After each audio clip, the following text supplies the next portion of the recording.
हरि ओम। श्रीमद् वाल्मीकि रामायणे युद्धकाण्डे सप्तषष्टितमः सर्गः। प्रभग्नान् वानरान् दृष्ट्वा वज्रहस्तात्मजात्मजः अभ्यधावत वेगेन कुंभकर्णं महाहवे। वानरों को भागते देख वाली कुमार अंगद उस महासमर में कुंभकर्ण की ओर बड़े वेग से दौड़े। शैलशृंगं महद्गृह्य विनदन् स मुहुर्मुहुः त्रासयन् राक्षसान् सर्वान् कुंभकर्णपदानुगान् चिक्षेप शैलशिखरं कुंभकर्णस्य मूर्धनि। उन्होंने बारंबार गर्जना करके एक विशाल शैल शिखर हाथ में ले लिया और कुंभकर्ण के पीछे चलने वाले समस्त राक्षसों को भयभीत करते हुए उस पर्वत शिखर को उसके मस्तक पर दे मारा। सतेनाभिहतो मूर्ध्नि शैलेनेन्द्र रिपुस्तदा कुंभकर्ण प्रज्ज्वाल क्रोधेन महता तदा सोऽभ्यधावत वेगेन वालिपुत्रममर्षणः। मस्तक पर उस पर्वत शिखर की चोट खाकर इंद्रद्रोही कुंभकर्ण उस समान महान क्रोध से जल उठा और उस प्रहार को सहन न कर सकने के कारण बड़े वेग से वालिपुत्र की ओर दौड़ा। कुंभकर्णो महानादस्त्रासयन् सर्ववानरान् शूलं ससर्ज वैरोषादंगदेतु महाबलः। बड़े जोर से गर्जना करने वाले महाबली कुंभकर्ण ने समस्त वानरों को संत्रस्त करते हुए अंगद पर बड़े रोष से शूल का प्रहार किया। तदा पतन्तं बलवान् युद्धमार्ग विशारदः लाघवान् मोक्षयामास बलवान् वानरर्षभः। किंतु युद्ध मार्ग के ज्ञाता बलवान वानर शिरोमणि अंगद ने फुर्ती से हटकर अपनी ओर आते हुए उस शूल से अपने आप को बचा लिया।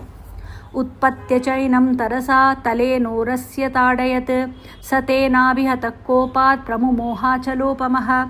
साथ ही बड़े वेग से उछलकर उन्होंने उसकी छाती में एक थप्पड़ मारा। क्रोधपूर्वक चलाए हुए उस थप्पड़ की मार खाकर वह पर्वताकार राक्षस मूर्छित हो गया। सलब्ध संज्ञोति बलो मुष्टिम संगृह्य राक्षसः अपहस्तेन चिक्षेप विसंज्ञस्य पपातः। थोड़ी देर में जब उसे होश हुआ तब उस अत्यंत बलशाली राक्षस ने भी अपने बाएं हाथ से मुक्का बांधकर अंगद पर प्रहार किया, जिससे वे अचेत होकर पृथ्वी पर गिर पड़े। तस्मिन् प्लवगशार्दूले विसंज्ञे पतिते भुवि तच्छूलं समुपादाय सुग्रीवमभिदुद्रुवे। वानर प्रवर अंगद के अचेत एवं धराशायी हो जाने पर कुंभकर्ण वही शूल लेकर सुग्रीव की ओर दौड़ा। तमापतन्तं संप्रेक्ष्य कुंभकर्ण महाबलम् उत्पपात तदा वीर सुग्रीवो वानराधिपः। महाबली कुंभकर्ण को अपनी ओर आते देख वीर वानर राज सुग्रीव तत्काल ऊपर की ओर उछले। सपर्वताग्रमुक्षिप्य समाविद्य महाकपिः अभिदुद्राव वेगेन कुंभकर्णं महाबलम्। महाकपि सुग्रीव ने एक पर्वत शिखर को उठा लिया और उसे घुमाकर महाबली कुंभकर्ण पर वेगपूर्वक धावा किया। तमापतन्तं संप्रेक्ष्य कुंभकर्ण प्लवंगमं तस्थौ विवृत्त सर्वांगो वानरेन्द्रस्य सम्मुखः। वानर सुग्रीव को आक्रमण करते देख कुंभकर्ण अपने सारे अंगों को फैलाकर उन वानर राज के सामने खड़ा हो गया। कपिशोणित दिग्धांगं भक्षयन्तं महाकपीन् कुंभकर्णं स्थितं दृष्ट्वा सुग्रीवो वाक्यम अब्रवीत। कुंभकर्ण का सारा शरीर वानरों के रक्त से नहा उठा था। वह बड़े बड़े वानरों को खाता हुआ उनके सामने खड़ा था। उसे देखकर सुग्रीव ने कहा, पातिताश्च त्वया वीरा कृतं कर्म सुदुष्करं भक्षितानि च सैन्यानि प्राप्तं ते परमं यशः त्यज तद्वानरानीकं प्राकृतै किं करिष्यसि सहस्वैकं निपातं मे पर्वतस्यास्य राक्षस। तुमने बहुत से वीरों को मार गिराया, अत्यंत दुष्कर कर्म कर दिखाया और कितने ही सैनिकों को अपना आहार बना लिया। इससे तुम्हें शौर्य का महान यश प्राप्त हुआ है। अब इन वानरों की सेना को छोड़ दो। इन साधारण बंदरों से लड़कर क्या करोगे? यदि शक्ति हो तो मेरे चलाए हुए इस पर्वत की एक ही चोट सह लो। तद्वाक्यं हरिराजस्य सत्वधैर्य समन्वितं श्रुत्वा राक्षस शार्दूल कुंभकर्णो ब्रवीद्वचः। वानर राज की यह सत्व और धैर्य से युक्त बात सुनकर राक्षस प्रवर कुंभकर्ण बोला, प्रजापतेस्तु पौत्रस्त्वं तथैवर्क्षरजस्सुतः धृतिपौरुष संपन्नस्तस्मात् गर्जसि वानर। वानर, तुम प्रजापति के पौत्र ऋक्षराज के पुत्र तथा धैर्य एवं पौरुष से संपन्न हो, इसलिए इस तरह गरज रहे हो। सकुंभकर्णस्य वचो निशम्य व्याद्विध्य शैलं सहसा मुमोच तेना जघानोरसि कुंभकर्णं शैलेन वज्राशनिसन्निभेन। कुंभकर्ण की यह बात सुनकर सुग्रीव ने उस शैल शिखर को घुमाकर सहसा उसके ऊपर छोड़ दिया। वह वज्र और अश्विनी के समान था। उसके द्वारा उन्होंने कुंभकर्ण की छाती में गहरी चोट पहुंचाई। तच्छैल शृंगम सहसा विभिन्नं भुजान्तरे तस्य तदा विशाले ततो विषेदुस्सहसा प्लवंगा रक्षो गणाश्चापि मुदा विनेदुः। किंतु उसके विशाल वक्षस्थल से टकराकर वह शैल शिखर सहसा चूर-चूर हो गया। यह देख वानर तत्काल विषाद में डूब गए और राक्षस बड़े हर्ष के साथ गर्जना करने लगे। सशैल शृंगाभिहतश्चुकोप ननाद रोषाच्च विवृत्य वक्त्रम व्याविध्य शूलं सतडित प्रकाशम चिक्षेप हर्यक्षपतेर्वधाय। उस पर्वत शिखर की चोट खाकर कुंभकर्ण को बड़ा क्रोध हुआ। वह रोष से मुंह फैलाकर जोर जोर से गर्जना करने लगा। फिर उसने बिजली के समान चमकने वाले उस शूल को घुमाकर सुग्रीव के वध के लिए चलाया। तत्कुंभकर्णस्य भुज प्रणुन्नं शूलं शितंकांचन धामयष्टिम क्षिप्रं समुत्पत्य निगृह्य दोर्भ्यां बभंज वेगेन सुतोनिलस्य। कुंभकर्ण के हाथ से छूटे हुए उस तीखे शूल को, जिसके डंडे में सोने की लड़ियां लगी हुई थी, वायुपुत्र हनुमान ने शीघ्र उछलकर दोनों हाथ से पकड़ लिया और उसे वेग पूर्वक तोड़ डाला। कृतं भार सहस्रस्य शूलं कालाय सम्महत बभंजजानुमारोप्य तदा हृष्टप्लवंगमः। वह महान शूल 1000 भार काले लोहे का बना हुआ था, जिसे हनुमान जी ने बड़े हर्ष के साथ अपने घुटनों में लगाकर तत्काल तोड़ दिया। शूलं भग्नं हनुमता दृष्ट्वा वानरवाहिनी हृष्टाननाद बहुशः सर्वतश्चापि दुद्रुवे। हनुमान जी के द्वारा शूल को तोड़ दिया गया देख वानर सेना बड़े हर्ष के साथ बारंबार सिंहनाद करने लगी और चारों ओर दौड़ लगाने लगी। बभूवात परित्रस्तो राक्षसो विमुखोऽभवत् सिंहनादञ्च ते चक्रु प्रहृष्टा वनगोचरा मारुतिं पूजयान् चक्रुर्दृष्ट्वा शूलं तथागतम्। परंतु वह राक्षस भय से थर्रा उठा। उसके मुख पर उदासी छा गई और वनचारी वानर अत्यंत प्रसन्न हो सिंहनाद करने लगे। उन सब ने शूल को खंडित हुआ देख पवन कुमार हनुमान जी की भूरी भूरी प्रशंसा की। सतत तथा भग्नमवेक्ष शूलं चुकोपरक्षोधिपतिर्महात्मा उत्पाट्य लंका मलयात् सशृंगम जघान सुग्रीवमुत्पेत्य तेन। इस प्रकार उस शूल को भग्न हुआ देख महाकाय राक्षस राज कुंभकर्ण को बड़ा क्रोध हुआ और उसने लंका के निकटवर्ती मलय पर्वत का शिखर उठाकर सुग्रीव के निकट जा उन पर दे मारा। सशैल शृंगाभिहतो विसंज्ञ पपात भूमौ युधिवा नरेन्द्रः तं वीक्ष्य भूमौ पतितं विसंज्ञन्नेदुः प्रहृष्टा युधियातुधानाः। उस शैल शिखर से आहत हो वानरराज सुग्रीव अपनी सुध बुध खो बैठे और युद्ध भूमि में गिर पड़े। उन्हें अचेत होकर पृथ्वी पर पड़ा देख निशाचरों को बड़ी प्रसन्नता हुई और वे रण क्षेत्र में सिंहनाद करने लगे। समभ्युपेत्याद्भुतघोरवीर्यं सकुम्भकर्णो युधिवा नरेन्द्रं जहार सुग्रीवमभिप्रगृह्य यथानिलो मेघमिव प्रचंडः। तदनंतर कुंभकर्ण ने युद्ध स्थल में अद्भुत एवं भयानक पराक्रम प्रकट करने वाले वानरराज सुग्रीव के पास जाकर उन्हें उठा लिया और जैसे प्रचंड वायु बादलों को उड़ा ले जाती है उसी तरह वह उन्हें हर ले गया। सतं महामेघ निकाश रूपम उत्पाट्य गच्छन् युधि कुंभकर्णः रराज मेरु प्रतिमान रूपो मेरुर्यथाव्युच्छ्रित घोर श्रृंगः। कुंभकर्ण का स्वरूप मेरु पर्वत के समान जान पड़ता था।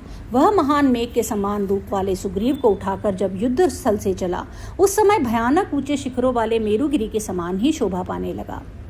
ततस्तमादाय जगाम वीर संस्तूयमानो युधि राक्षसेन्द्रः शृण्वन्निनादं त्रिदिवालयानां प्लवंगराजगृह विस्मितानां। उन्हें लेकर वह वीर राक्षस राज लंका की ओर चल दिया। उस समय युद्ध स्थल में सभी राक्षस उसकी स्तुति कर रहे थे। वानर राज के पकड़े जाने से आश्चर्यचकित हुए देवताओं का दुख जनित शब्द उसे स्पष्ट सुनाई दे रहा था। ततस्तमादाय तदा समेने हरीन्द्रमिन्द्रोपममिन्द्रवीर्यः अस्मिन् हते सर्वमिदं हतं स्यात् सराघवं सैन्यमितीन्द्रशत्रुः। इंद्र के समान पराक्रमी इंद्रद्रोही कुंभकर्ण ने उस समय देवेंद्र तुल्य तेजस्वी वानरराज सुग्रीव को पकड़कर मन ही मन यह मान लिया कि इनके मारे जाने से श्री राम सहित यह सारी वानर सेना स्वतः नष्ट हो जाएगी। विद्रुतां वाहिनीं दृष्ट्वा वानराणामितस्ततः कुंभकर्णेन सुग्रीवं गृहीतं चापि वानरं हनुमांश्चिन्तयामास मतिमान् मारुतात्मजः एवं गृहीते सुग्रीवे किं कर्तव्यं मया भवेत्। वानरों की सेना इधर उधर भाग रही है और वानरराज सुग्रीव को कुंभकर्ण ने पकड़ लिया है। यह देखकर बुद्धिमान पवन कुमार हनुमान ने सोचा, सुग्रीव के इस प्रकार पकड़ लिए जाने से मुझे क्या करना चाहिए। यद्दिन्याय्यं मया कर्तुं तत्करिष्याम्य संशयम् यद्दिन्याय्यं मया कर्तुं तत्करिष्याम्य संशयं भूत्वा पर्वतसंकाशो नाशयिष्यामि राक्षसं। मेरे लिए जो भी करना उचित होगा उसे मैं निस्संदेह करूँगा। पर्वताकार रूप धारण करके उस राक्षस का नाश कर डालूंगा। मया हते संयति कुंभकर्णे महाबले मुष्टिविशीर्णदेहे विमोचिते वानर पार्थिवे च भवन्तु हृष्टा प्लवगा समग्राः। युद्ध स्थल में अपने मुक्कों से मार मार कर महाबली कुंभकर्ण के शरीर को चूर चूर कर दूंगा। इस प्रकार जब वह मेरे हाथ से मारा जाएगा तथा वानरराज सुग्रीव को उसकी कैद से छुड़ा लिया जाएगा, तब सारे वानर हर्ष से खिल उठेंगे। अच्छा, ऐसा ही हो। अथवा स्वयमप्येष मोक्षं प्राप्स्यति वा अथवा स्वयमप्येष मोक्षं प्राप्स्यति वानरः गृहीतोऽयं यदि भवेत् त्रिदशैसासुरोरगैः। अथवा ये सुग्रीव स्वयं ही उसकी पकड़ से छूट जाएंगे। यदि इन्हें देवता, असुर अथवा नाग भी पकड़ लें तो ये अपने ही प्रयत्न से उनकी कैद से भी छुटकारा पा जाएंगे। मन्येन तावदात्मानं बुध्यते वानराधिपः शैलप्रहाराभिहत कुंभकर्णेन संयुगे। मैं समझता हूँ कि युद्ध में कुंभकर्ण ने शिला के प्रहार से सुग्रीव को जो गहरी चोट पहुँचाई है, उससे अचेत हुए वानरराज को अभी तक होश नहीं हुआ है। अयं मुहूर्तात् सुग्रीवो लब्ध संज्ञो महाहवे आत्मनो वानराणांच यत्पथ्यं तत्करिष्यति। एक ही मुहूर्त में जब सुग्रीव अचेत होंगे तब महासमर में अपने और वानरों के लिए जो हितकर कर्म होगा उसे करेंगे। मया तु मोक्षितस्यास्य सुग्रीवस्य महात्मनः अप्रीतिश्च भवेत् कष्टा कीर्तिनाशश्च शाश्वतः। यदि मैं इन्हें छुड़ाऊं तो महात्मा सुग्रीव को प्रसन्नता नहीं होगी, उल्टे उनके मन में खेद होगा और सदा के लिए इनके यश का नाश हो जाएगा। तस्मान् मुहूर्तं कांक्षिष्ये विक्रमं मोक्षितस्य तु भिन्नं च वानरानीकं तावदाश्वासयाम्यहम्। अतः मैं एक मुहूर्त तक उनके छूटने की प्रतीक्षा करूंगा, फिर वे छूट जाएंगे तो उनका पराक्रम देखूंगा। तब तक भागी हुई वानर सेना को धैर्य बंधाता हूँ। इत्येवं चिन्तयित्वाथ हनुमान् मारुतात्मजः भूयः संस्तंभयामास वानराणां महाचमूम्। ऐसा विचार कर पवन कुमार हनुमान ने वानरों की उस विशाल वाहिनी को पुनः आश्वासन दे स्थिरता पूर्वक स्थापित किया। सकुंभकर्णोऽथ विवेश लंकां स्फुरन्तमादाय महाहरिं तं विमानचर्यागृहगोपुरस्थै पुष्पाग्र्यवर्षैरभिपूज्यमानः। उधर कुंभकर्ण हाथ पैर हिलाते हुए महावानर सुग्रीव को लिए दिए लंका में घुस गया। उस समय विद्वानों सड़क के दोनों ओर बनी हुई गृह पंक्तियों तथा गोपुरों में रहने वाले स्त्री पुरुष उत्तम फूलों की वर्षा करके कुंभकर्ण का स्वागत सत्कार कर रहे थे। लाजगंधोदवर्षैस्तु सेच्यमानः शनैः शनैः राजवीथ्यास्तु शीतत्वात् संज्ञां पापं प्राप महाबलः। लावा और गंधयुक्त जल की वर्षा द्वारा अभिषिक्त हो राजमार्ग की शीतलता के कारण महाबली सुग्रीव को धीरे धीरे होश आ गया। ततः संज्ञामुपलभ्य कृच्छ्राद बलीयसस्तस्य भुजान्तरस्थः अवेक्ष्यमाण पुरराजमार्गं विचिन्तयामास मुहुर्महात्मा। तब बड़ी कठिनाई से सचेत हो बलवान कुंभकर्ण की भुजाओं में दबे हुए महात्मा सुग्रीव नगर और राजमार्ग की ओर देखकर बारंबार इस प्रकार विचार करने लगे। एवं गृहीतेन कथन्नु नाम शक्यं मया सम्प्रति कर्तुमद्य तथा करिष्यामि यथा हरीणां भविष्यतीष्टं च हितं च कार्यम्। इस प्रकार इस राक्षस की पकड़ में आकर अब मैं किस तरह इससे भरपूर बदला ले सकता हूँ। मैं वही करूँगा जिससे वानरों का अभीष्ट और हितकर कार्य हो।